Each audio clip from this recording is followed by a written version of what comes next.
வருடம் ஒரு முறையாவது இந்த 5 கோயில்களுக்கு செல்ல வேண்டும் நாம்.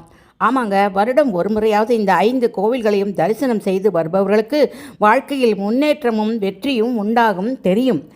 ஃபஸ்ட்டு திருவண்ணாமலை பஞ்சபூத ஸ்தலங்கள். அனைத்து பஞ்சபூத ஸ்தலங்களையும் தரிசித்த பலன் ஒரே இடத்தில் கிடைக்கும். அது மட்டும் இல்லாமல் அடுத்து சுவாமிமலை.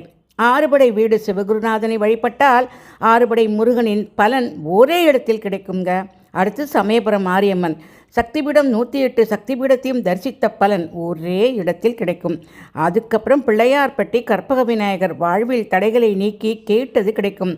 அதன் பிறகு திருப்பதி ஏழுமலையான் 108 திவ்ய தேசங்களில் ஒன்றான இந்த திருப்பதி பேச்சு திறமை, புத்தி கூர்மை, மனத்தெளிவு, நம் வாழ்வில் வளம், செல்வம் அனைத்தும் கிடைக்கும் ஒரே இடத்தில். நீங்களும் செஞ்சு பாருங்கள். அப்புறம் பாருங்கள் உங்கள் வாழ்க்கை.